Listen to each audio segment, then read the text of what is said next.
Gamaya Mrityurma Amritam Gamaya Om Shanti Shanti Shanti. Om, lead me from the unreal to the real. Lead me from darkness unto light. Lead us from death to immortality. Om, peace, peace, peace. So the pounding will continue.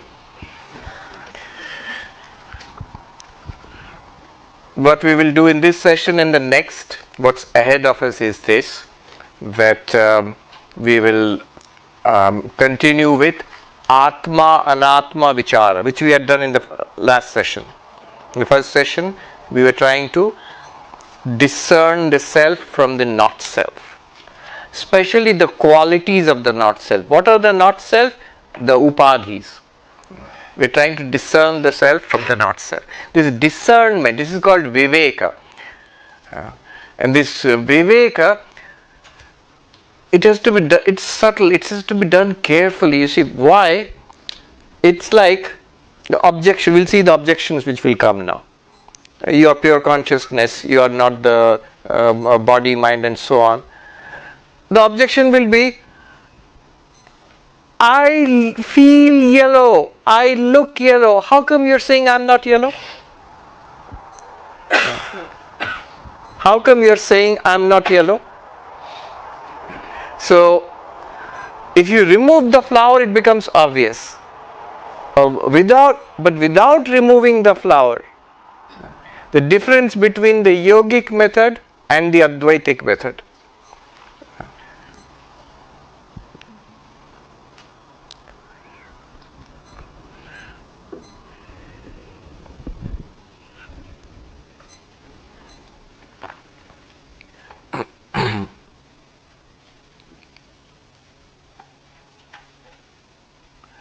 I remember I was in the Himalayas in Gangotri, and there was this young monk I met, Shivahari Giri.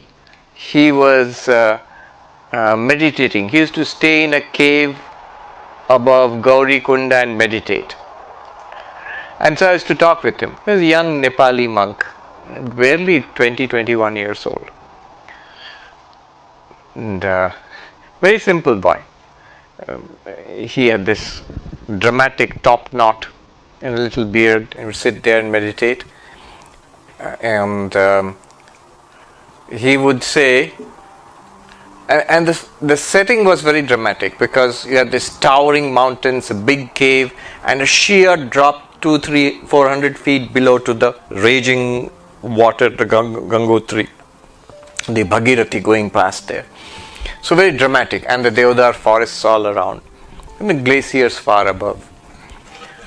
So he said, yeah, I sit there and meditate. I like it very much. Why? He says, all these Bengali tourists, they come from the other side and take my photo.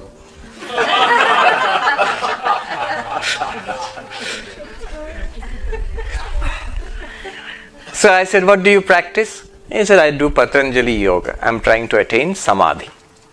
And I have a predilection for Advaita. So I said, what about Vedanta?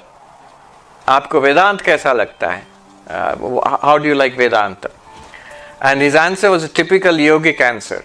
See, what the yogis say about Vedantins, what the Vedantins say about the yogis. So it's a little bit, don't take it too seriously, it's a little humorous. So I said, what do you think of Vedanta?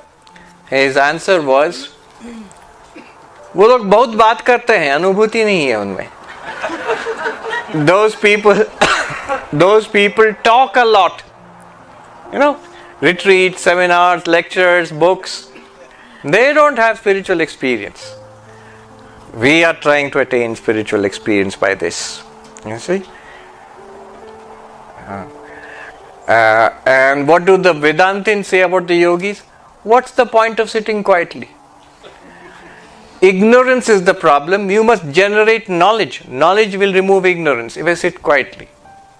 It's like you sign up for a course in the university You want to learn physics. You're ignorant about physics and you want to remove your ignorance about physics. You want to learn physics.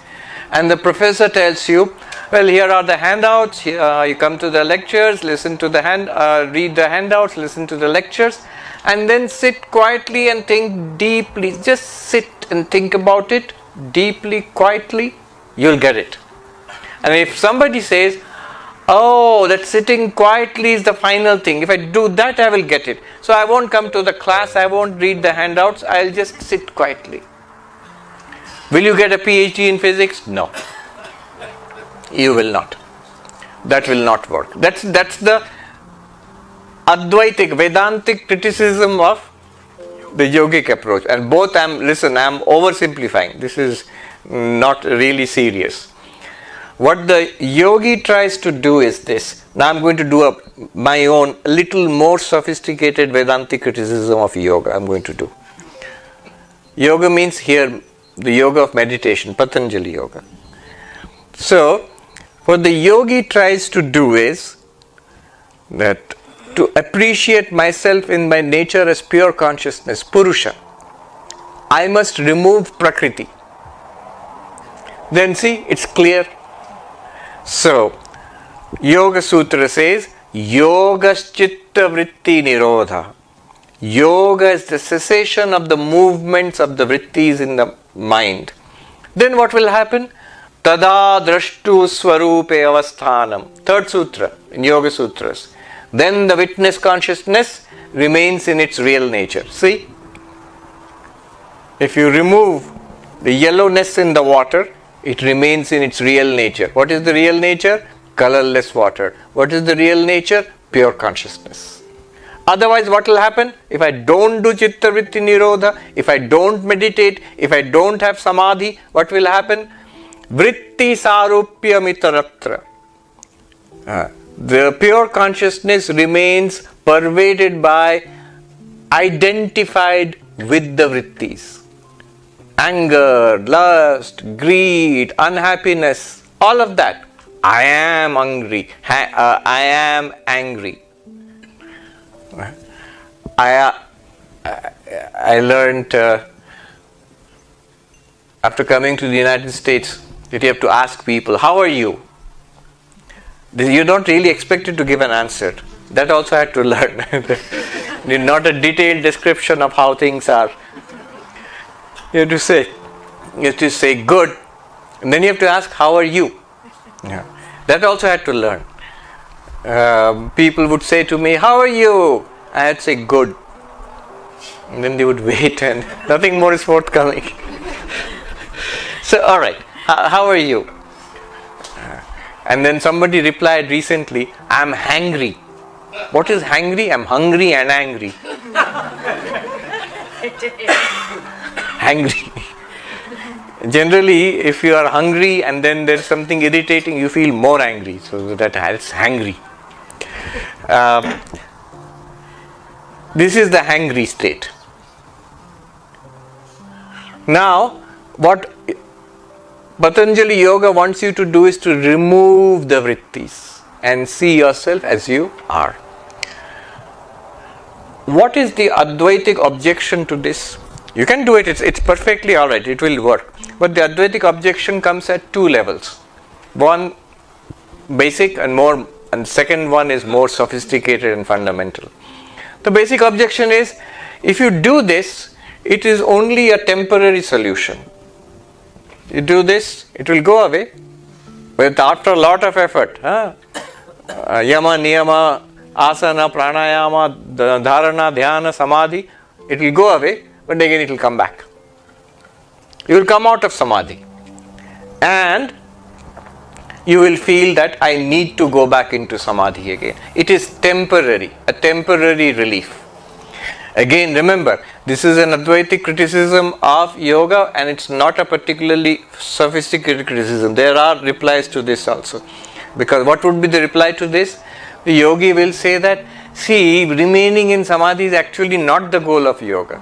It is to generate what is called viveka khyati, the knowledge that Prakriti and Purusha are different. Okay. But a deeper criticism of yoga would be this: why are you trying to remove the upadhi? You have a feeling that the water is really yellow and therefore you want to remove the yellowness from the water. But what Advaita Vedanta wants to say is the water is not really yellow. By doing this and by doing this, you have not achieved anything at all. What you get after removing this is exactly what was there when this was there. This is the point that Advaita wants to make.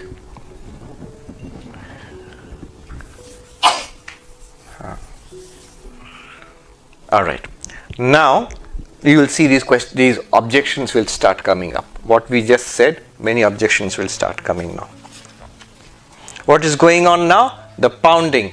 The trying to realize that, like the water trying to realize, I am not yellow even when it looks yellow. I, the consciousness, trying to realize I am not the five koshas and their attributes even when they are appearing. Even when there is body, mind, all of this is there, still I am not them. Okay. Then the 18th verse. Vyapriteshvindriyeshvatma Vyapriteshvindriyeshvatma Vyapariva vivekinam Drishyate abhreshu dhavatsu Dhavan iva yatha shashi. As the moon appears to be moving when the clouds move in the sky, so also to the non-discriminating, Atman appears to be active when in reality the senses are active.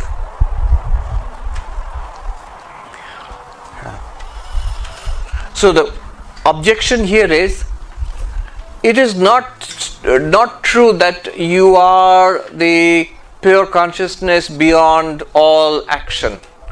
When there is action, talking, walking, thinking, the Atman, the self, it participates in that action. You get the clear feeling, I am sitting, I am listening, I am walking, I am talking. All these activities, I am there. Yes, senses are active, mind is active, and I am also part of that activity. It's not true to say that all these activities are appearing in me, but they are not in me. Not true. This is the objection. Now what is the answer? He gives an example first. First see the example. Very nice examples. And this is a very particularly poetic and dramatic example. Imagine a night, bright moonlit night, but also stormy.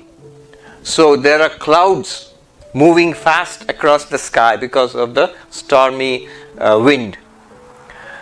We have all seen this, or most of us would have noticed, how the bright moon appears to race across the sky. Abhreshu dhavatsu, when the clouds are racing across the sky, it seems that the moon is moving. The movement of the clouds is now superimposed, adhyasa, on the moon. What is the upadhi? The moving clouds. What are the attributes? Attribute is the movement, fast movement of the clouds. But where does it appear? Just like yellow appears in the water, where does it appear? In the moon. To us, the observer. Similarly, he says, all these activities, the senses, eyes are seeing, eyes are involved in seeing, the ears are involved in hearing, the mind is involved in thinking, there are emotions, there are memories, all of them are superimposed on the Atman. The Atman is like the moon, and the senses and the mind are like the racing clouds. The movement of the clouds is imposed upon you. So you feel, I am doing, I am thinking, I am suffering, I am seeing, I am hearing. None of them belong to you. So let's look at this. Vyapriteshu indriyeshu. When the indriya senses are active, seeing, hearing, smelling, tasting, touching, they're active. Atma vyapari iva. Vyapari in our Indian languages means trader. Here it means transaction, any kind of transaction. It seems the Atman is engaged in transactions, hearing, seeing, talk. Atman means self. It seems so obvious. I am seeing. How can you say I am not seeing? How can you say seeing has been superimposed on me? Object appears, senses appear, and then the subject seems to be the one who is seeing the object through the senses. But this whole thing appears in consciousness. How can you say that? It's like that water, it is saying, I am yellow, look. I am a yellow, I am experiencing myself as yellow, and you are saying I am not yellow. So, here is this, Vyapriteshu indriyeshu atma. When the senses are going on acting, atma vyapari iva. The Atman seems to be active. For whom? Avivekinam. Those who are not discerning. Those who have undergone this process of pounding. They know even when the yellow color is appearing in the water, it is only appearing. Water is colorless, completely colorless. Even when the senses are active and I seem to be active, I am talking, walking, and yet I know I am not active. I am the consciousness in which this activity is appearing, not even going on, appearing. Avivekinam, those who are not doing viveka, discernment. What is this viveka? It is said, viveka is vivich prithak karane, to separate two things. Now, the two things, when you say separate, the first impression is two real things are there. One and the, but here in Advaita Vedanta, one is real, one is not real. Rope and snake, they are not two real things. Not that a snake is sitting on a rope and you have to somehow pull it off. No, it is the rope appearing as the snake. The only way to separate the two is through knowledge. Knowledge of what? Knowledge of the ground of that illusion. What is the ground of that illusion? Rope. See the rope, you realize it's not a snake. Notice that the ground of the illusion is the colorless water. What is the illusion? Yellow water.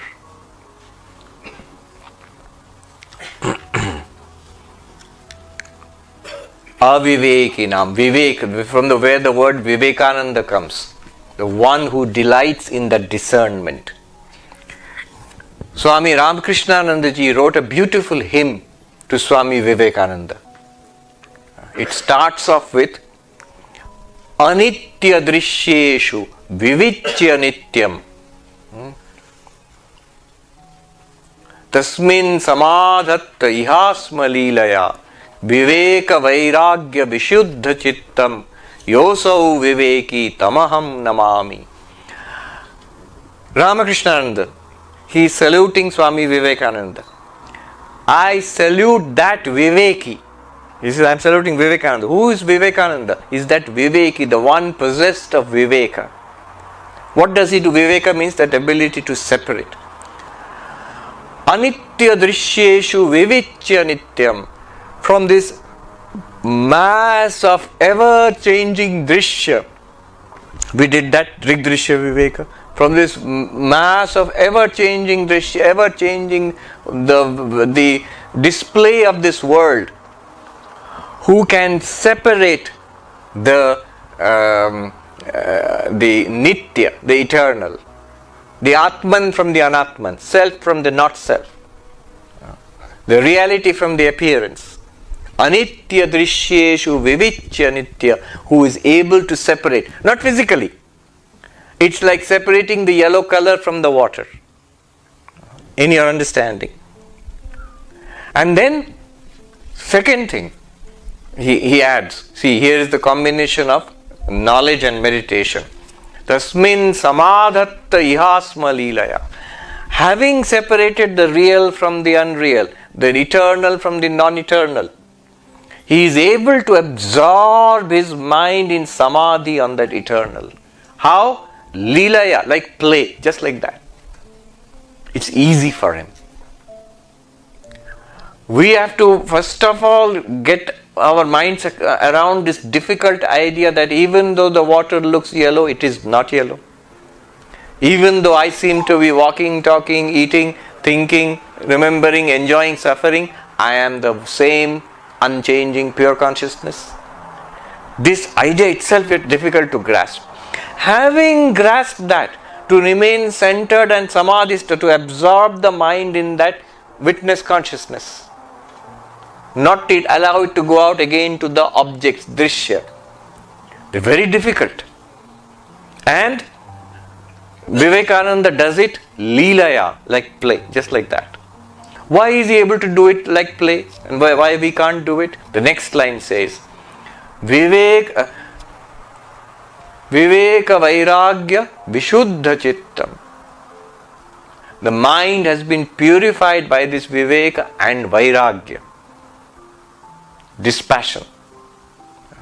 The fourfold qualifications which we started in the first shloka, that is so strong in Vivekananda, because of that purified mind.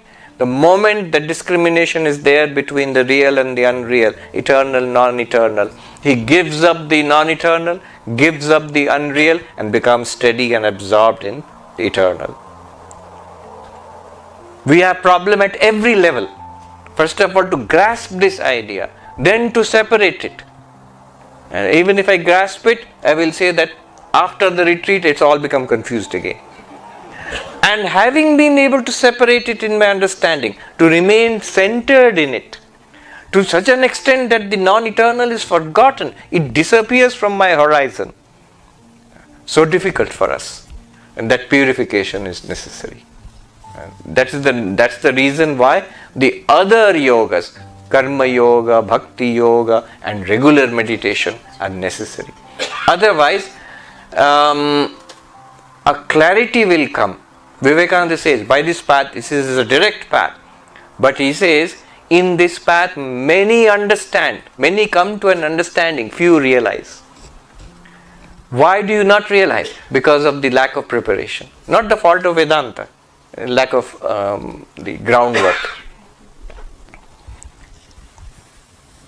Number 19. Number 19. Atma Chaitanyam Ashritya Dehendriya Manodhiyaha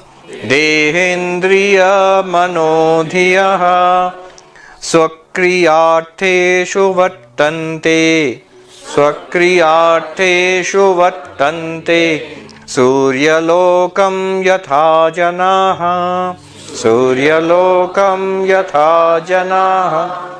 The body, senses, mind and buddhi engage in their respective activities with the help of consciousness, which is inherent in the Atman, just as men work with the help of light that is inherent in the sun. See, inherent in the Atman, the wording is dangerous. That is the Atman. Consciousness which is the Atman. Atma Chaitanyam. Atma which is Chaitanya. Ashritya. So what is the issue here? The issue is, so now you are saying, there's objections, objections to the pounding. Now you are saying all these activities belong to the body and the senses and the mind, not to Atman. So thinking, seeing, willing, feeling, all of these belong to the senses. Who is doing? The senses or body is doing. Who is thinking? The mind is thinking. Who is enjoying and suffering? The mind is enjoying and suffering. So let the mind be called consciousness. Why are you calling the Atma consciousness? Every activity, every sign of consciousness is there in the senses and the mind. Let the mind and senses be consciousness. Why at all bother with the Atma? This will lead straight to materialism if you do that. Now the answer is given. No, it is not the senses by themselves who are doing all these activities. It is not the mind and intellect who is active, thinking and understanding by itself. It is not the body by itself which is going around doing all this. All of it depends on Atma Chaitanya, consciousness. Depending on consciousness, in the presence of consciousness, not without consciousness. So consciousness belongs to and indeed is the Atman. And because of your light, all of this is happening. Without your light, this will not happen. We tried that experiment. Without seeing, you are there. Without hearing, smelling, tasting, touching, you are there. If you don't think, remember, understand, feel, you are still there. But if you are not there, there will be no feeling, no remembering, no understanding, no experience of that. No experience of that. This is the crucial difference between you and, say, a robot powered by AI. It can do all the things that you are doing.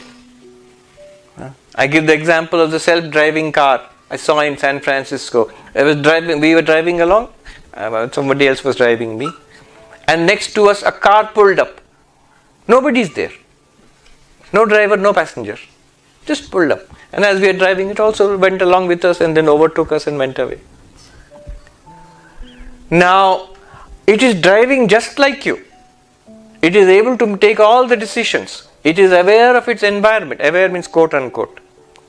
So behaviorally, externally, it will deliver the same performance as a human driver or even better.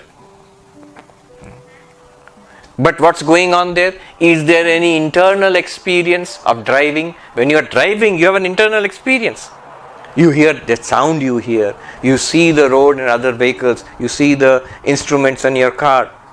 Thoughts are going on in your head. Feelings are there. The feeling of sound and sight and the feeling of taking decisions whether to turn or stop or take the exit and so on. All of this is going on in your mind. You have a first person experience of driving. That robot does not.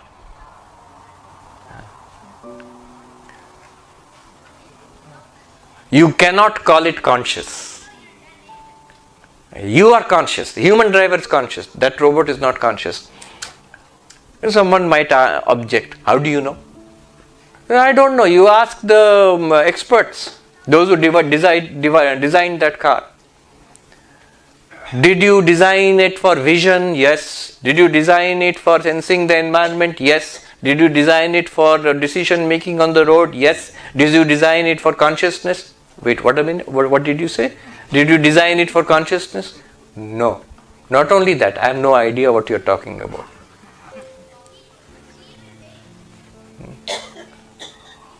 All these conscious activities which we are undergoing, seeing, hearing, smelling, tasting, talking, decision making and all of that, these can be modeled. But consciousness itself cannot be modeled. Why not? I often ask this question. There is no answer. Nobody has been able to give me an answer. See, driving a car is a complex thing in an environment. Vision, creativity, these are complex things. And yet, robots and AI is able to do that. Now, ChatGPT can write stories, compose poems. I asked ChatGPT to write a poem for me about Swami Vivekananda. Did a good job. Maybe I could have written a better poem. But what I cannot do. I am a devotee of Swami Vivekananda. What I cannot do, after being a monk for nearly 30 years, is that ChatGPT can do. What can I not do? If I can write a poem about Vivekananda, ChatGPT also can write a poem. But next minute I said, write another poem about Vivekananda. It did it. And if you ask every minute to write a poem, it will give you a new poem about Vivekananda. Can I do that? I cannot. I have a limitation. So creativity, in one sense, it's delivering the output. So all these are sophisticated and difficult things. Now ChatGPT can do, AI can do, these machines can do. Compared to that, consciousness is very simple. What does consciousness do? What is the function of consciousness? How do you know that you are conscious? You have first person experience. You are feeling something. That first person inner experience we have, that is consciousness. That's simple enough. That one can't be modeled. Why not? Nobody, not only it cannot be modeled, nobody has any idea how to achieve that. No AI person, no neuroscientist, nobody. These are simple, basic questions. You don't need Vedanta for that. This shows why there are serious lacunae in our understanding of mind and consciousness. So, now he says here, Atma Chaitanyam Ashritya. It's only by depending on consciousness, Atman, which is consciousness, Deya Indriya Manodhiya, the senses, the mind, the buddhi, all of them act and you have the first person experience of sensory experience, thinking, feeling, understanding, which no machine will have. They can replicate thinking, they can model it, but they don't have that inner first person experience. Then next, number 20.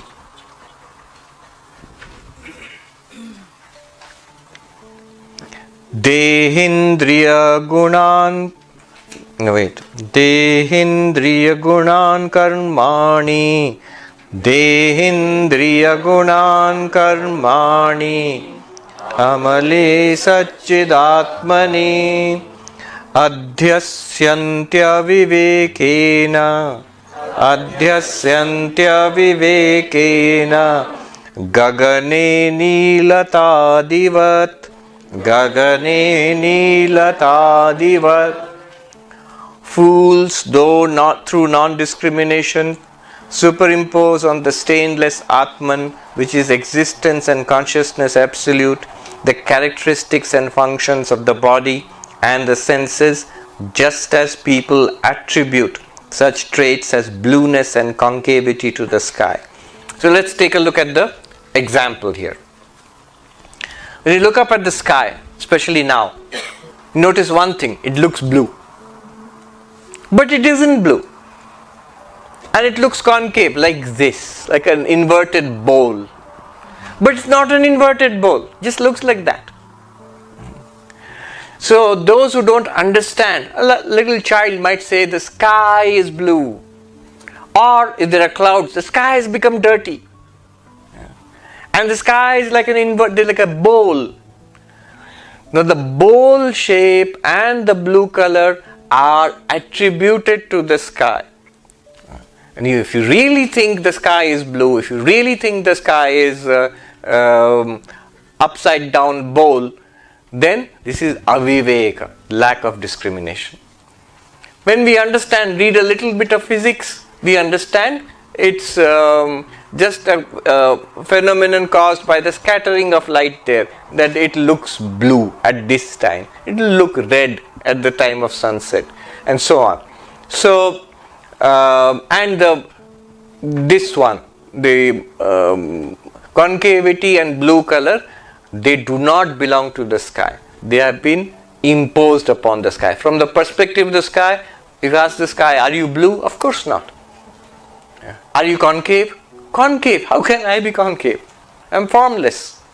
So, just like that, this is the example. Just like that, Deha Indriya Guna Karmani, the attributes and actions of the body, senses and mind are imposed upon the Atman. Amale, the pure Atman, which does not have a form, which does not have activities, like the sky, which does not have a color, which does not have a concave shape. It is imposed by, just like the yellow color of the flower is imposed on the water. It looks like that, but it isn't so. It looks like that, it isn't so. It isn't so. Adhyasyanti, it is superimposed. By what? What is the cause? Aviveka. The lack of discernment. Lack of discernment. Now, another view is brought forward. This is the Nyaya view. Nyaya Vaisheshika view, basically. It says that they agree, we are not the body, and Atma does not have a shape, or even though I feel that I am body, I am old, young, I am tall or short or black or brown, whatever, it all belongs to the body. They agree. But they say things like I am happy, I am enjoying, I am suffering, these belong to the Atma. Why? Because they are directly experienced in connection with the I. I mean, if you actually look at the experience, I am happy, it seems a direct experience belonging to the I. There is happiness and I am that happiness. I have that happiness. So the Nyayikas say these things belong to the Atma. Not what do the Advaitins say? They actually belong to the mind. They are being superimposed on the Atma. So this view is now discussed in 21 and 22.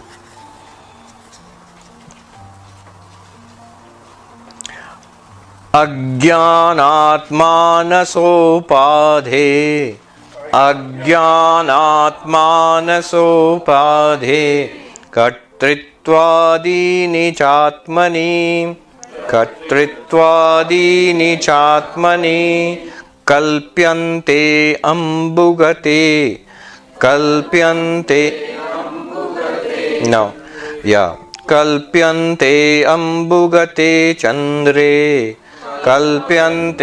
Ambugate Chandre Chalanadi yatham bhasaha.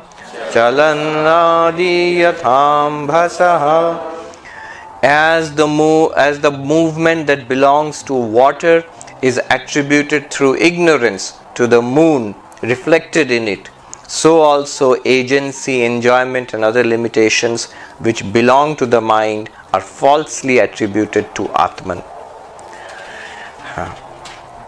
So it's split up into 21 and 22, 2 verses. In 21, the attributes of the Manomaya Kosha, the mind, are imposed on the Atman. That's being shown. In 22, the attributes of the Vijnanamaya Kosha, the intellect, will be imposed on the Atman. That will be shown. Basically, this is a Nyaya view. What belongs to the mind, it seems to belong to the Atman, and they say no, it is in the Atman. Happiness, sadness and all this, enjoyment, pleasure, pain. Now look at the example. This is also a very nice poetic example. The moon, imagine a bright moonlit night. The moon is reflected in a pool of water. The moon is reflected in a pool of water. And a little wave in that water, and the moon seems to ripple. And it's not even the moon, it's the reflection of the moon which seems to ripple. The real moon is of course unaffected. The moon in the water. Yes. Similarly, because of the reflected consciousness in the mind, all activities on the mind seem to affect consciousness, and that is superimposed on I, the real consciousness. And I feel I am walking, talking, thinking, the Atma, the mind, whatever the mind does, the activities of the mind. I remember, I want, I like, I dislike. It's all I. Who? I, the consciousness. But that's not true. It's happening in the mind and it's transferred to you, the consciousness. Appears to be transferred. Just like the yellow color from the flower to the water. Just like that, how it happens? Because the moon example is particularly cute. Because the moon is reflected in the water. The waves in the water will not be directly transferred to the moon. It is imposed on the reflection of the moon. Like that, I, the pure consciousness, am reflected in the mind. And whatever happens in the mind affects that reflected consciousness also. But I, through my ignorance, I am not aware of the distinction between myself and the reflected consciousness. And therefore, whatever is happening to the reflected consciousness, it's happening to me. Another example will make it clear. The mirror is there, and my face is reflected in the mirror. Now suppose I have forgotten that this is my real face for some reason, and I'm totally focused on that reflected face in the mirror. I think I am that one. Now if there is dust on the mirror, oh, my face has become dusty. If there's a crack in the mirror, oh, my face has become, there's a crack in my face. Whatever is happening on the mirror, if the mirror shakes in the wind, oh, my face is swaying in the wind. Why? There is a very good reason why I'd be confused. Because that face looks exactly like mine. And that face is the one I can see. I can't see this one. So it's natural to become obsessed, focused with that reflected face. And that's what has happened to us. The moon and the moon reflected in water is a good example. A very nice example.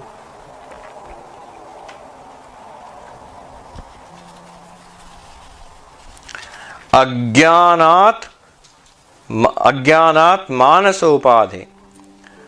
The upadhi. Which upadhi are we talking about? Mind now. Kartritvadani. The doership. I am doing these things, I am saying something, I am thinking, remembering, all these belong to the mind. Atmani kalpyante are imposed or imagined in the self. Why? Because first of all, the self is reflected in the mind. And that reflected self definitely is affected by the mind. Just like the reflected moon is definitely affected by the waves in the water. If there's a wave in the water, there's a wave in the moon also. You know what I'm referring to, the example of the reflected moon. If there's a confusion between the reflected moon and the real moon, if there's a confusion between reflected consciousness and me, the real consciousness, then this problem will arise. There's a beautiful concept in the Drigdrishya Viveka. Nice analysis is there.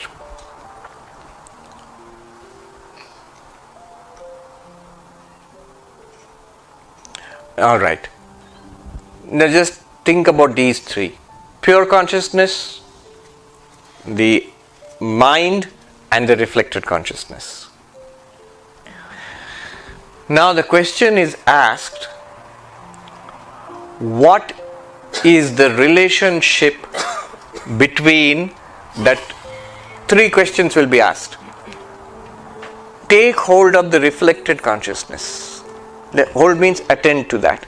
Why that one? That's the most subtle thing we can be aware of right now.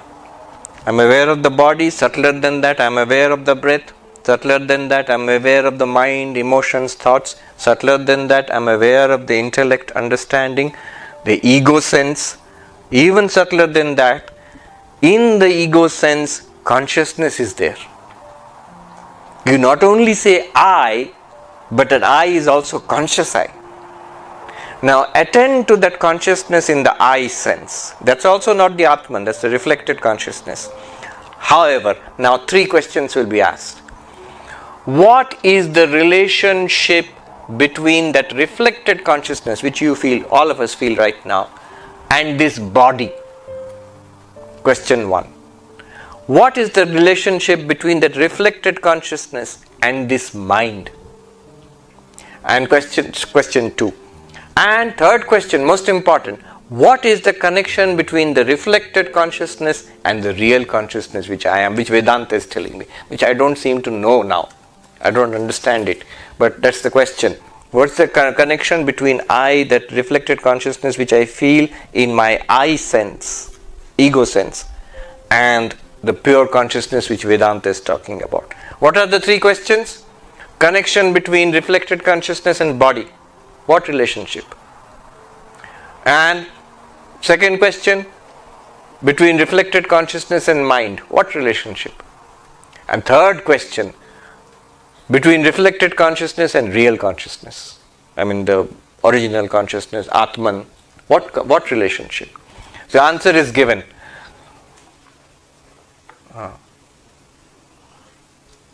karmajanyam swabhavajam, karmajam swabhavajam bhrantijanyam. What is the relationship between reflected consciousness and body? It is born, relationship is karma, your past karma. As long as prarabdha karma is there, this body will be there, and awareness which you feel, I, this awareness, it will be connected with this body.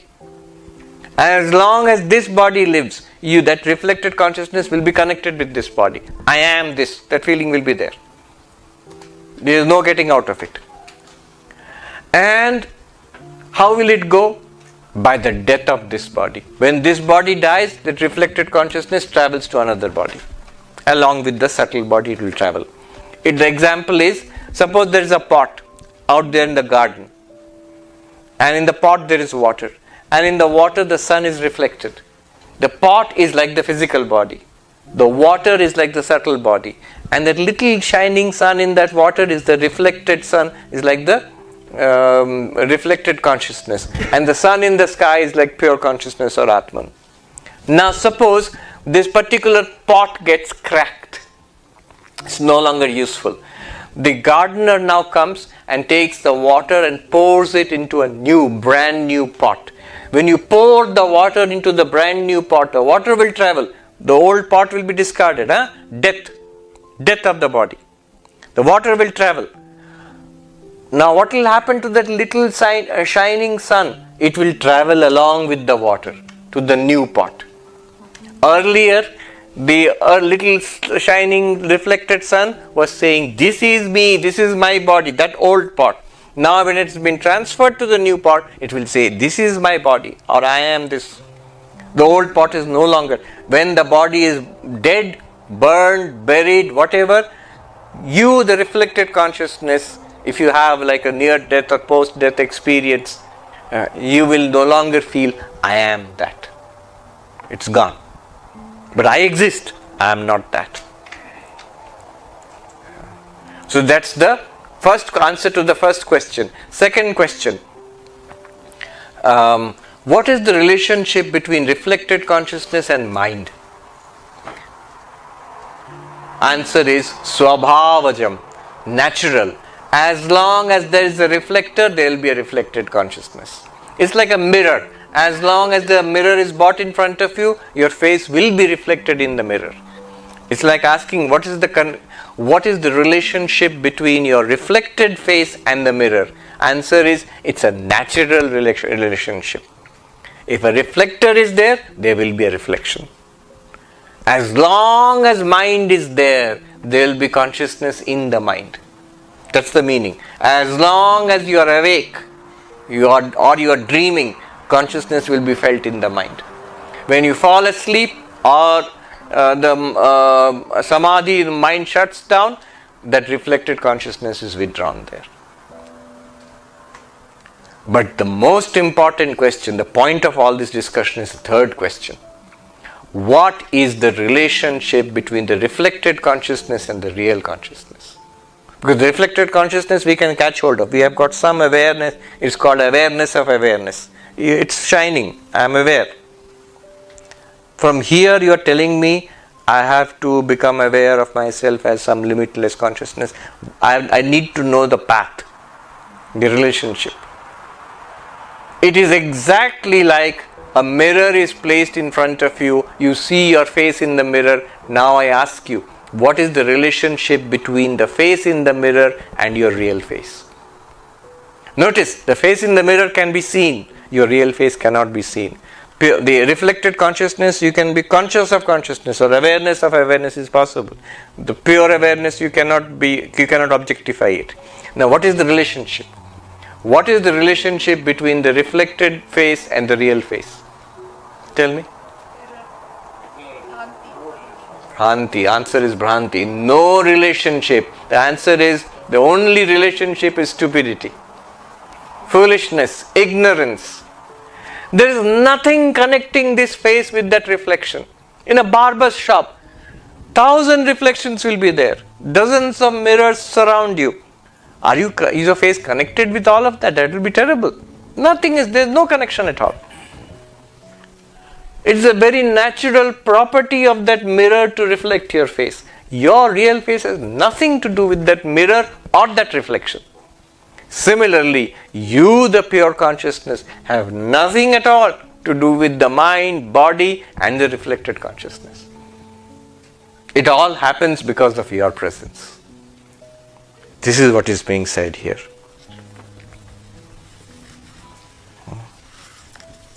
Then, number 22. Ragicha sukha dukkhadi, ragicha sukha dukkhadi, buddhau satyam pravartate, buddhau satyam pravartate, sushuptau nasti tannashe, sushuptau nasti tannashe, tasmad buddhestu natmanah, tasmad buddhestu natmanah. Attachment, desire, pleasure, pain and the rest are perceived to exist as long as the buddhi or mind functions. They are not perceived in deep sleep when the mind ceases to exist. Therefore, they belong to the mind alone and not to the Atman. If you understand the question, you will understand the answer.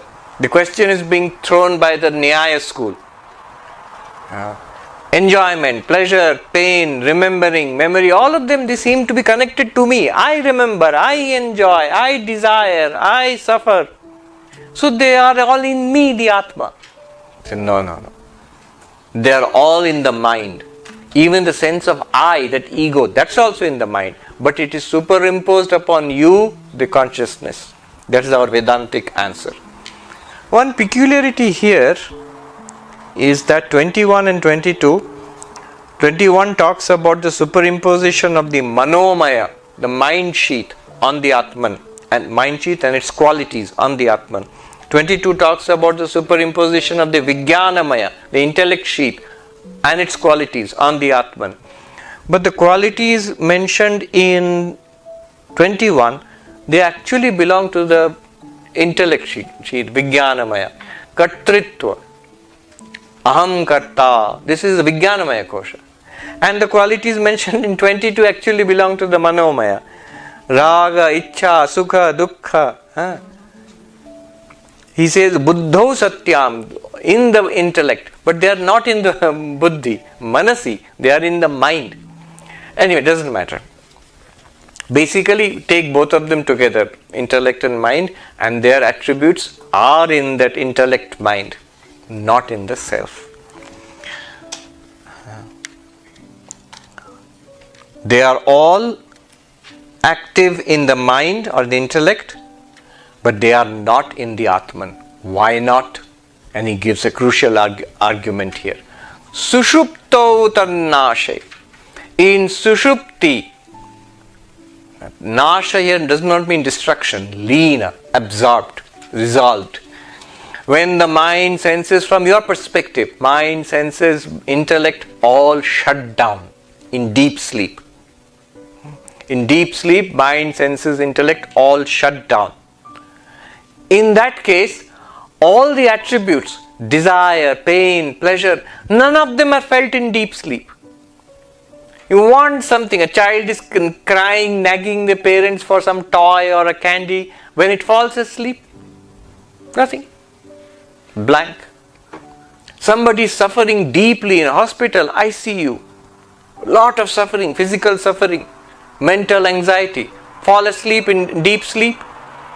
Neither pain is felt nor anxiety is felt. Bodily pain is not felt, mental anxiety is not felt. Now our answer to the Nayayika is, if pain, pleasure, doership, enjoyership, sufferership, if those are in the self continues in deep sleep. So those should also be there in deep sleep. But as the moment the mind fell asleep, all those things disappeared. Therefore, they belong to the mind, not to the self. In deep sleep, self exists, but that pleasure, pain, doership, enjoyership, that doesn't exist. When the mind becomes active, they again become active. So therefore, they rise and fall with the mind. They are not in you, the self. further. You might say that doesn't help me much because I have to wake up out of deep sleep, otherwise I can't remain in deep sleep. And that seems like a yogic prescription, remain in samadhi. I have to wake up out of deep sleep, therefore they will all come back again. But remember, how will they come back? They will come back like this. Even when they seem to come back, they are not in you. They are still in the mind, not in you, the consciousness.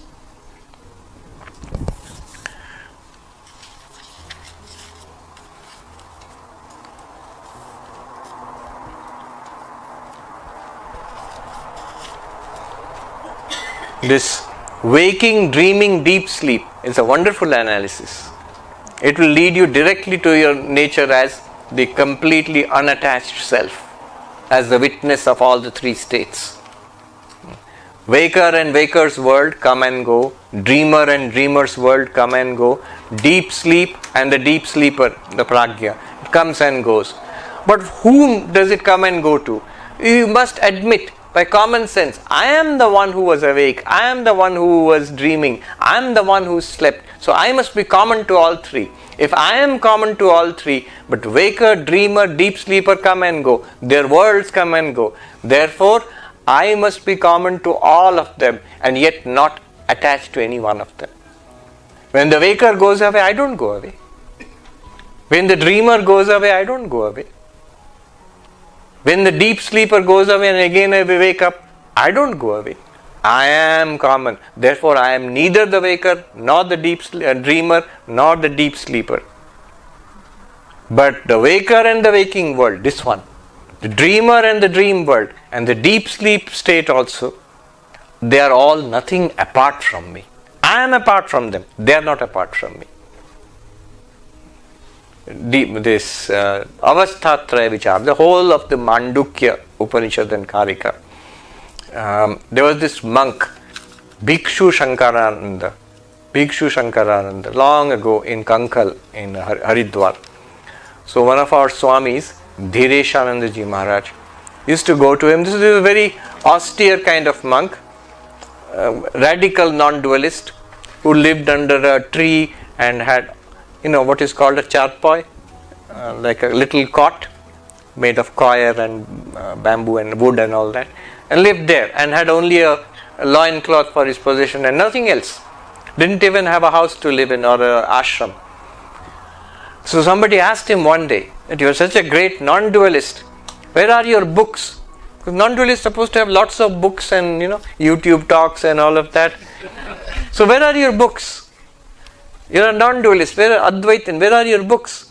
He said, oh, I have 3 books and I study them daily. What are the 3 books? Jagrat, Swapna, Sushupti, waking, dreaming, deep sleep. And I study them carefully daily and I realize I am the 4th, I am the witness consciousness, Turiya. Then number 23. The nature of the self.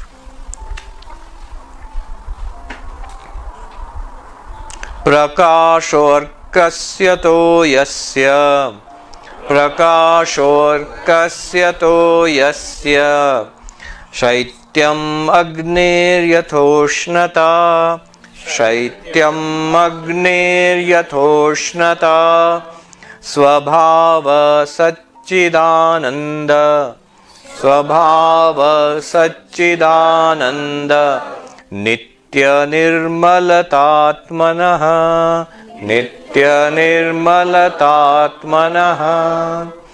The nature of the Atman is eternity, purity, reality, consciousness and bliss. Just as luminosity is the nature of the sun, coolness of water and heat of fire. 3 examples he has given here. Agner Ushnata, heat of fire. Toyasya Shaityam, coolness of water. And what else is there? Prakasha Arkasya, light of the sun. So they are always there. These are the qualities of the sun, the water and the fire. Exactly like that, what is the nature of the Atman, not qualities, nature of the Atman eternity, nitya, purity, reality, consciousness, bliss. It says Satchid, Ananda, Nitya, Nirmala. Nirmala means pure, not affected by karma, good or bad.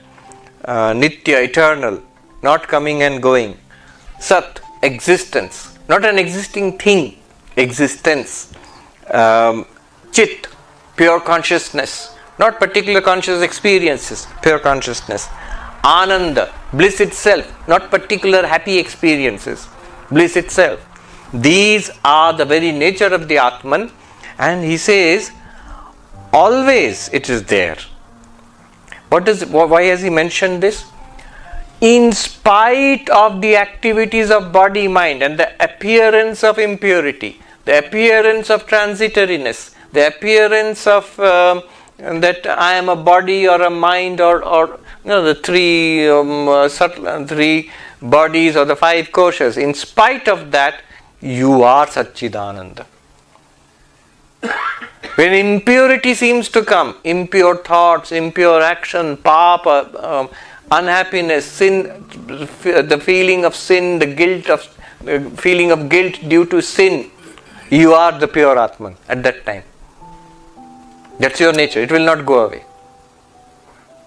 So it is like saying, even when the yellow color is appearing, it's colorless. The water is colorless, even when the yellow color is appearing. Similarly, even when all the attributes of the jiva, sentient being, ordinary human being are appearing, you can clearly experience it. You are limitless existence, consciousness, bliss. One sadhu put it this way, they are saying in Uttarakhand, I'll tell you in Hindi and translate. Tum jano ya na jano, tum mano ya na mano, tum hi Ram. Whether you know it or you do not know it, whether you accept it or you do not accept it, you are Rama. You are God. You are God. This is what is meant here. Just like the nature of the sun, prakasha, light is the nature of the sun. Just like coolness is the nature of water, heat is the nature of fire. What is your nature? Limitless existence. Not I am born on such and such date and I am going to die, I am scared. No, that's not your nature. What is your nature? Chit, pure consciousness. Not I am awake now. I was more awake, Swami, in the first session, second session. I am feeling a little sleepy. More awake, less awake, and not at all awake, fallen asleep. After an afternoon session, that is the mind. Consciousness is ever awake. Consciousness is ever awake. Day and night are due to rotation of the earth. Day and night clearly experienced, but you go to the sun, ever day, no night, ever shining, never in darkness. Similarly, consciousness ever shining. The mind rotates like the earth through waking, dreaming, deep sleep. You see, a subtle point here, I'm just reminded, in talking about sun and earth and rotation. One of the greatest philosophers of the 20th century, maybe the greatest philosopher of the last century, Wittgenstein, Ludwig Wittgenstein. Brilliant man, very interesting and very brilliant man. So he used to teach at Cambridge University. So one day at Cambridge, this was recorded by his assistant, by a senior student, I think. So she says, I was walking with the professor. He looked up at the sky and he said, why did ancient people believe that the sun rises in the east and sets in the west? Why did people believe that sun rises in the east and sets in the west? And this lady said, but professor, it looks like that. It looks like that. That's why people believe it is rising in the east and setting in the west. Then his answer, listen carefully to the answer. Very subtle point he makes. Wittgenstein said, it looks like that. Wittgenstein said, If it were not so, what would it look like? If it were not so, what would it look like? Suppose the sun did not actually rise in the east and set in the west. Suppose the sun is there and it is the earth which is rotating. Then what would it look like? It would look like the sun is rising in the east and setting in the west. Suppose you are infinite existence, consciousness, bliss. You are not body and mind. What would it look like now? Same. Yeah. The difference will be not in what it looks like. The difference will be in our realization. It's a very beautiful point. What will it look like after I am Brahmagyani, this world? Will I be able to see infrared, ultraviolet? Will I be able to float above the ground? No. The Holy Mother put it this way. She said, after you are enlightened, what will happen? Will two horns come out of your head? Sri Ramakrishna put it this way. There was this clerk who was caught for doing something wrong. Remember, at that time, a lot of Bengali babus were clerks under the British Empire. So, many of the devotees who used to come to him were clerks. So, there was a clerk who was caught for some wrongdoing and he was put in jail. Then he was released from jail. Now, Sri Ramakrishna asks, Kerani, jailkhana theke beriye ki korbe? Dhei dhei kore nachbe? Naki keranigiri korbe? What will the clerk who has now been released from jail, what will he do next? Will he dance around like a madman or will he go back to his the usual profession? He'll go back to his usual profession. Exactly like that. When you are released from this bondage, this illusion of samsara, now what will you do? You may dance around like a madman for a short while because you'll feel very happy. But after that, life will continue. You will wake up, you will dream, sleep, dream, wake up again, you'll go to your job, you will work, everything will go on. Body will keep on aging, and one day it will die. Everything will go on as it was going, but you are free of it. Only difference will be you might smile a little. Little soft smile might be there. Yeah, that's all. One enlightened being can recognize another, it seems, by the look in their eyes. Yeah, but we cannot. So,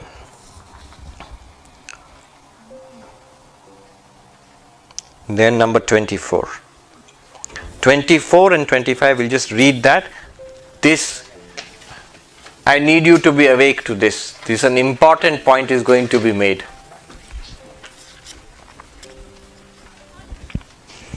Difference between knowledge and consciousness.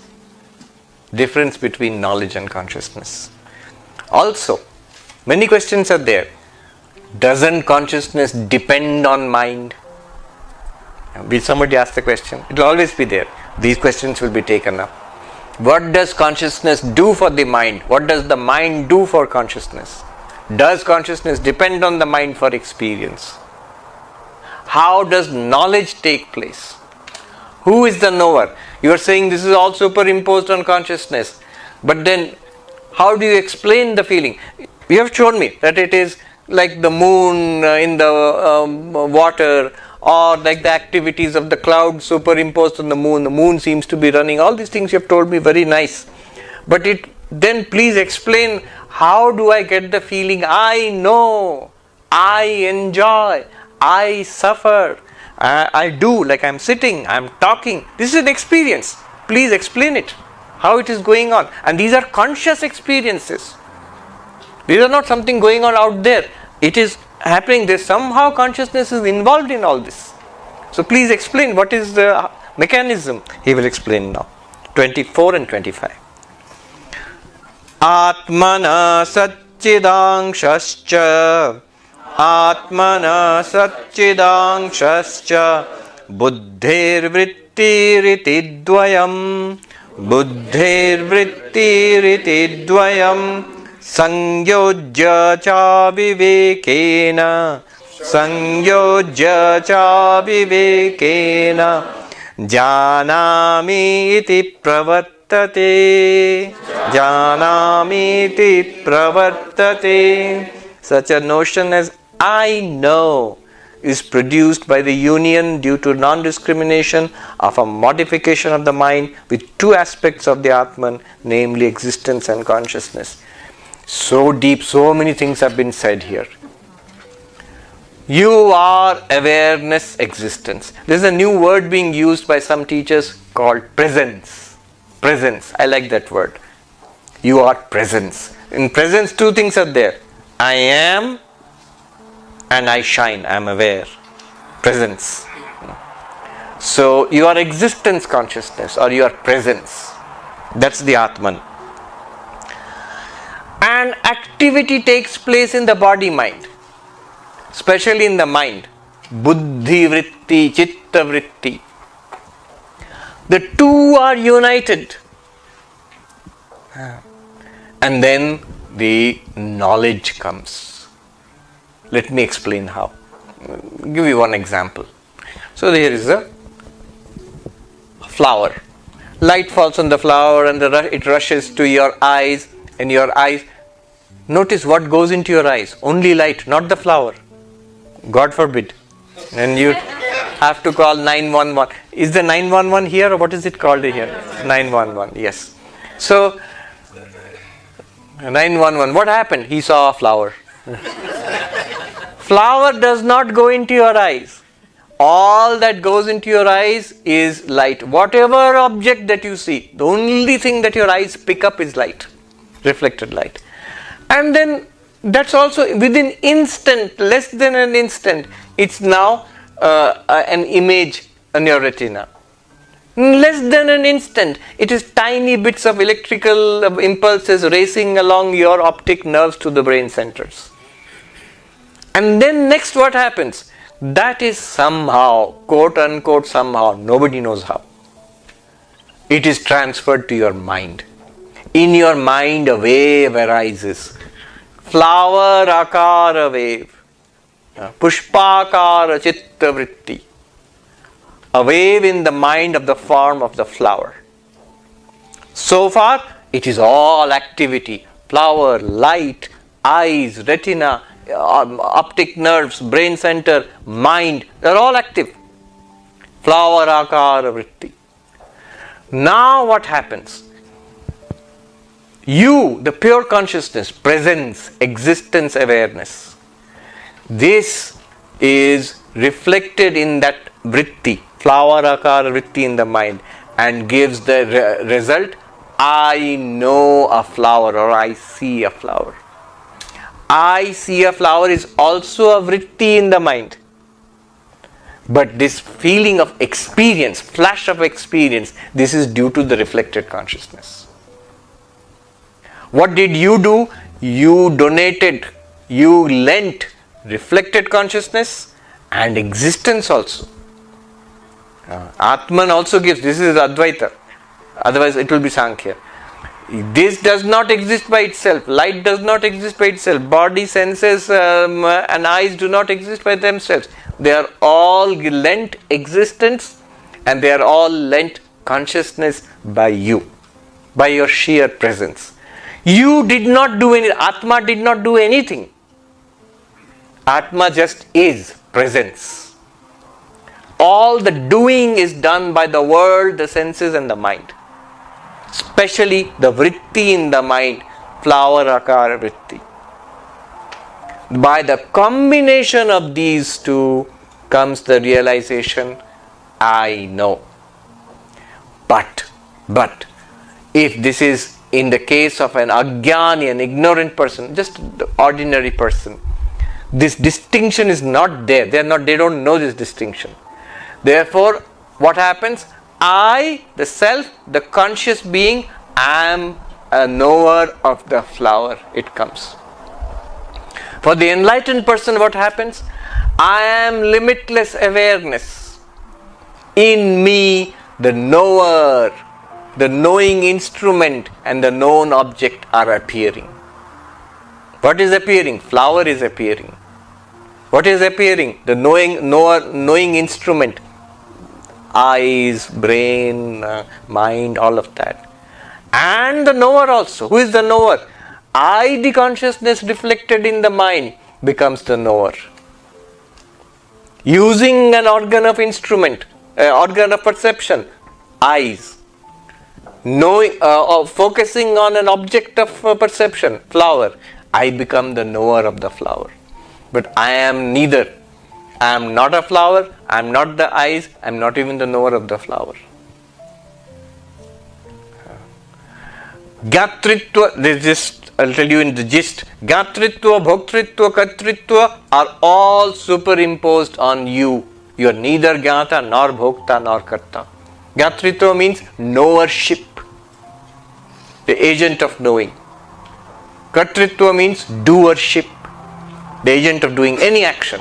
Bhoktritva means enjoyership or experiencership. How do you experience anything? How do you do anything? How do you know anything? There is always a combination, a superimposition of you, the pure consciousness, the pure presence, plus these upadhis. And all activities are in the upadhis. If you distinguish, you will realize you by yourself are not a knower, doer, or enjoyer or sufferer. But, see, there are two words here.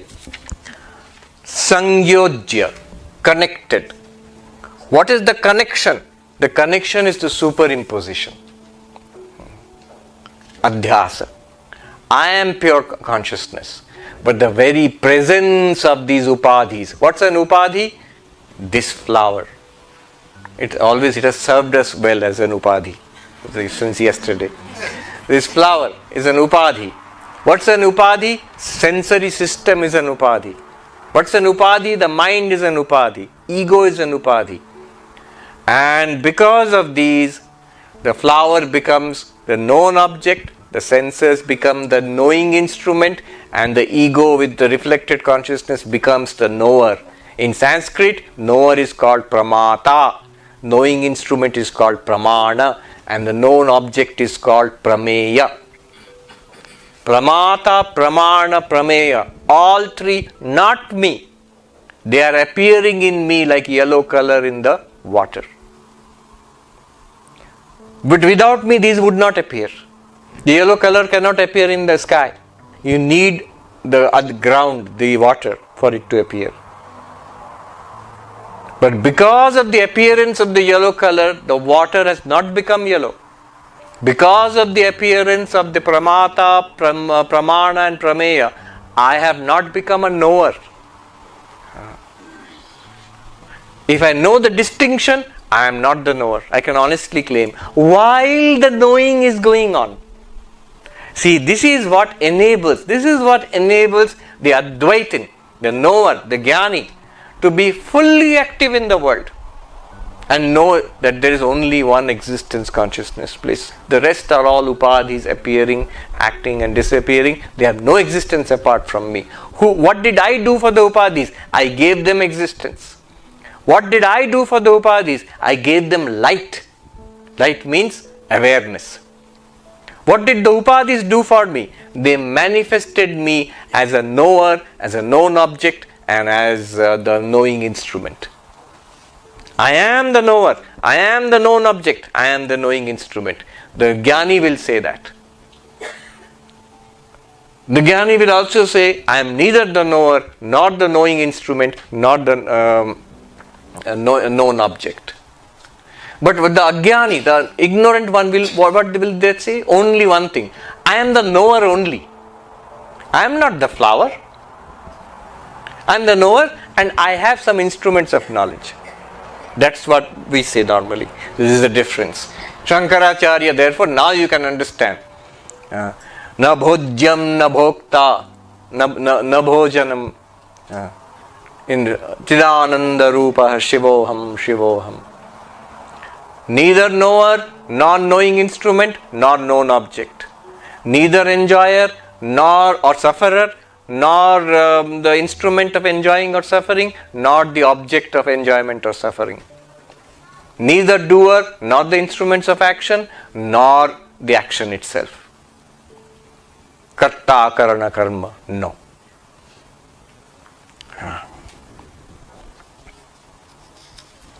Avivekena janami iti pravartate. Without knowing this distinction, the ignorant person says that I am the knower. I am the one who's enjoying. Unfortunately, I am also the one who's suffering. I am in samsara. Number 25. Atmano vikriya nasti buddhi. Atmano vikriya nasti buddhir bodho na jatviti. Buddhir bodho na jatviti. Jiva sarvamalam gyatva. Jiva sarvamalam gyatva. Jnata drashteti muhyati. Jnata drashteti muhyati. The Atman never undergoes change and the Buddhi is never endowed with consciousness, but man believes Atman to be identical with the Buddhi and falls under such delusions that he is the seer and the knower. It's made very, very explicit here. Atman, pure consciousness, pure being, does not undergo any change at all. See, to be a knower, there must be change. Knowing is also an action. Enjoying and suffering are also actions. So I am feeling pain. I was not feeling pain earlier. Now I am feeling pain. What has happened? There is some activity on my skin when someone pinches it, some activity in my nerves, some activity in my mind. Pain vritti comes. So an activity. To suffer there must be activity. To enjoy there must be activity. To know something there must be activity. To do something, of course there must be activity. But all these activities are in the mind, are in the body and the senses. None of them are in you, the Atman. On the other hand, to experience any activity, to experience any knowledge, to experience any enjoyment or suffering, there must be consciousness. And the consciousness is you, not in the body mind. These two come together, appear to come together, just like the yellow color and the water. So, Jiva Sarvam Alam Gyatva. This is not known to the ordinary Jiva. And therefore, Muhyati, deluded, thinks. Here he says, Jnata Drashta, we can expand it. Jnata, Bhokta, Karta. Knower, enjoyer, sufferer, doer. I feel I am the doer of these deeds and therefore I get the results of my deeds. If it is dharmic, I get happiness, punya. If it is adharmic, unethical, I get misery. The law of karma begins to operate on me when I am the doer. So if I am karta, I have to be bhokta, the enjoyer or sufferer. And to know myself to be karta and bhokta, I have to be jnata, the knower. But all three actually I am not. And the beauty of it is, even after realizing all this, doing, enjoying, suffering, nothing will stop. All this will go on, but they'll become a movie for you and you will be safe. You'll be alright, you'll be fine. Jiva sarvamalam gyatva gyata drashtayati muhyate. Alright. This first line is so important. Atmano vikriya nasti. No action is possible in the self. Buddhir bodho najatu iti. There is no original consciousness in the mind, intellect, body, senses. They borrow and they superimpose. One more point. Notice, it said in 24th verse that the Atmana Satchidangsha The existence from the Atman is borrowed by the senses, mind, object, body and mind. In which what it means then is mind, body, senses and objects of the world, they do not have existence of their own. They are borrowing it from you, just like they do in a dream. They are borrowing it from you. Now it answers the question, doesn't consciousness depend on the mind for experience? Yes, it does, but no, it doesn't. Because the mind depends on consciousness for its existence. The mind is nothing other than consciousness. Ponder on this statement. You, the consciousness, are separate from the mind body.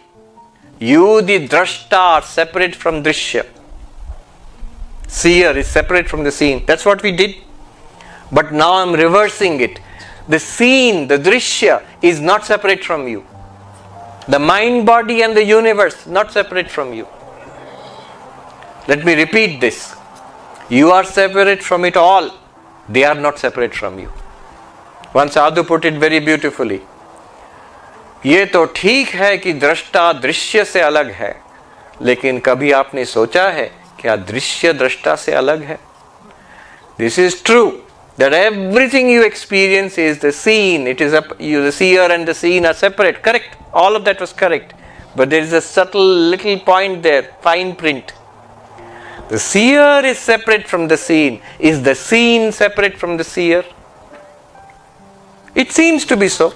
After all, the seer, the eyes are separate from the bottle. The bottle is also separate from the eyes. True. But from the Atman perspective, is the bottle, the eyes, the mind, the body, are they separate from the Atman? Dream example will show you that. You are separate from everything seen in the dream. Because you exist without the dream also. You wake up from the dream, they are all gone. But you are there. And you were there during the dream also. But the dream objects and persons and places and events, they are not separate from you. They can't exist without you. You lend the people and the objects and things in the dream, you lend them existence, you lend them light. Anirban Baba was saying that in dreams we have a light. So you lend the light in the dreams, you lend the existence in the dreams. They have no separate existence. So therefore, consciousness actually doesn't depend upon mind-body. Mind-body depends on consciousness. Okay. Let's ask one or two questions and we'll wrap up.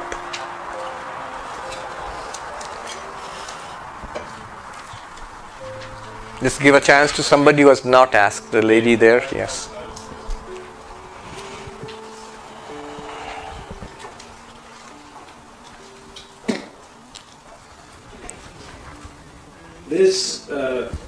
My name is Raj. There's a duel going on between mind and the self, and the mind is asking the question, what is the purpose of this separation between the self and the mind? One of the things which comes to my mind is to become indifferent, to not get affected by sort of the emotions. Emotions are witnessed by the self. Emotions are felt in the mind. And the reactions of those emotions are there in the physical body or in the mind. And if, as being the self, we can't control those reactions, then what is the purpose of the separation? Alright, first of all, what is the purpose of separation? First of all, truth. Is it true that the self is separate from the mind? It could be that self is not separate from the mind. Mind itself is the self. Then all of this falls apart. So first, the demonstration is to show that you are not the mind. First of all, for the sake of truth. Who am I? What am I? Second, the real deep purpose of all of this is to show that once you know the real self, and remember this is Advaita Vedanta, always there is a motive behind all this. The motive is to establish non-duality. Once you know the real self, what is the real self? Pure consciousness, pure being, Sat Chit, he said. Then you can go on to show everything else is a manifestation of you, the real self. Nothing is a second reality apart from you, the real self. that you cannot show on the basis of the body. Body is not non-dual. There are so many bodies, you can count. Mind is not non-dual. There are so many minds, you can see here. Take an opinion poll, you will get 1,000 opinions. So different minds are there, different bodies are there. But consciousness is that singular which does not have a plural. Who said that? Heisenberg said that. Consciousness is that singular which does not have a plural. But long before Heisenberg, Krishna said it. Kshetragyam chapi mam vidhi sarva kshetreshu bharata. Know me alone to be the knower of the one knower of the field in all fields. So that one consciousness is established. And then everything is an appearance in that consciousness. Okay. Now your question was a practical question.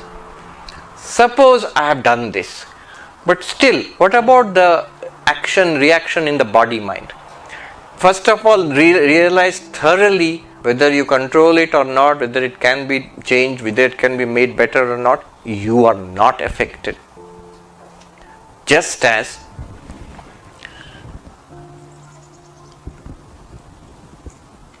the water is not affected by the yellow color. Now the water says, I don't want the yellow color. All this yellow and water distinction, will it help me to become red? It can.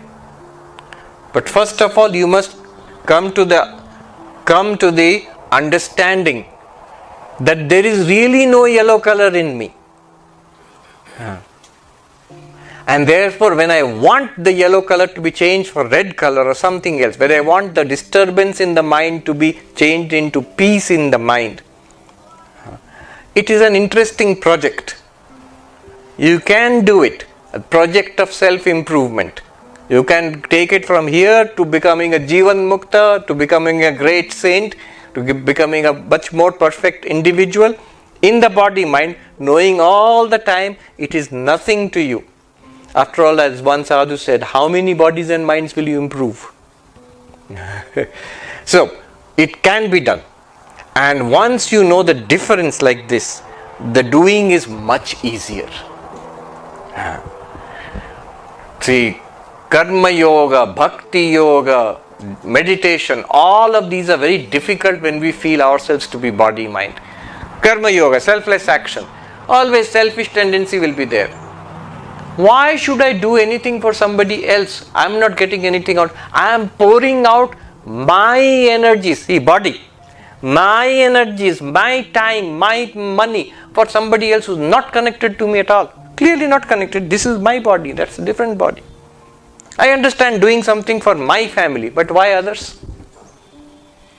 Karma yoga is difficult if you are body-mind.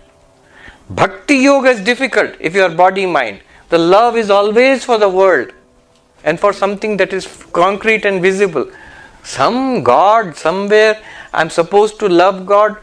I will try, but it's very mechanical. I don't feel it. That's Bhakti yoga. Very difficult. Raja yoga is very difficult. Sit and try to meditate quietly. Mind is continuous and restless.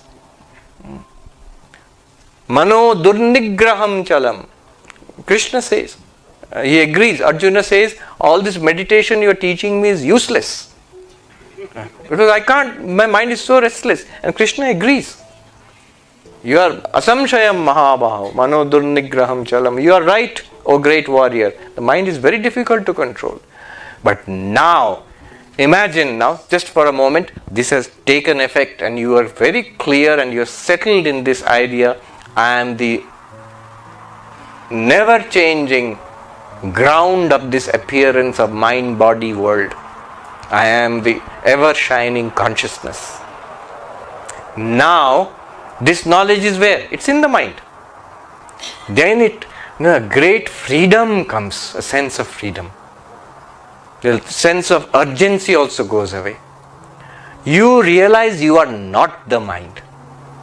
And therefore, the control of the mind becomes that much easier.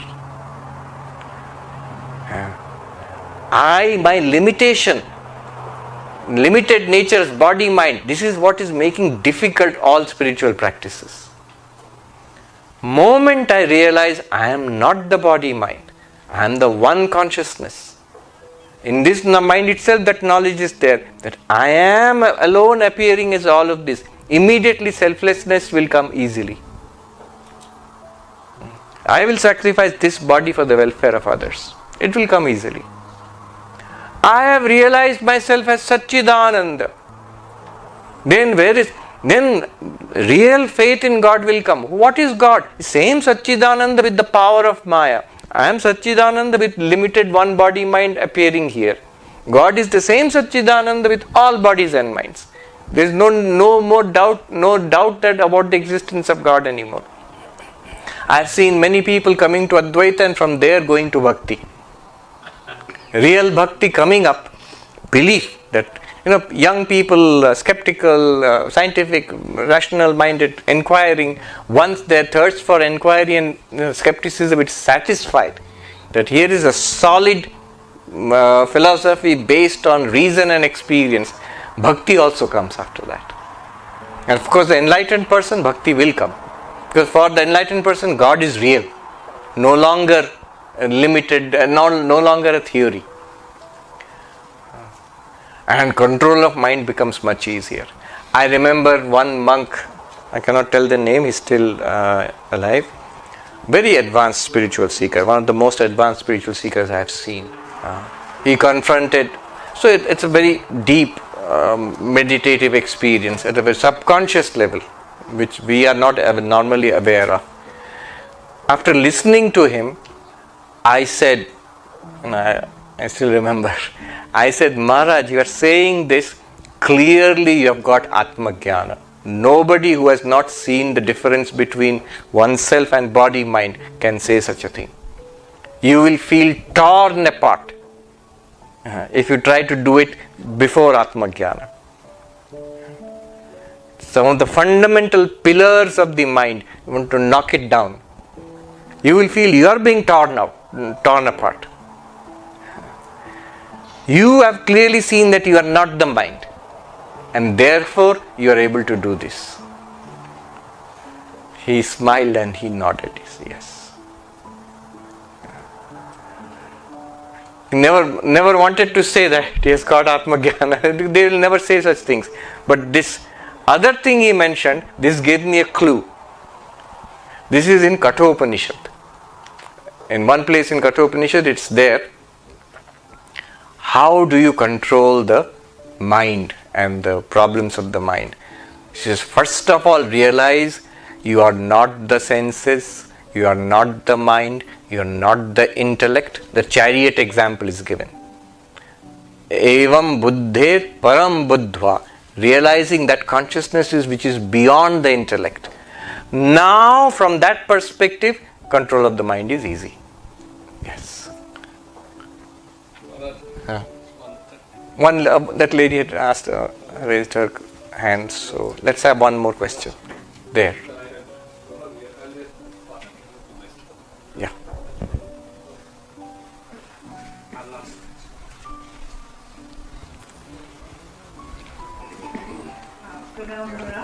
I'm not supposed to be Ritu, but consciousness. So I've told you my name as well. Also, one more thing.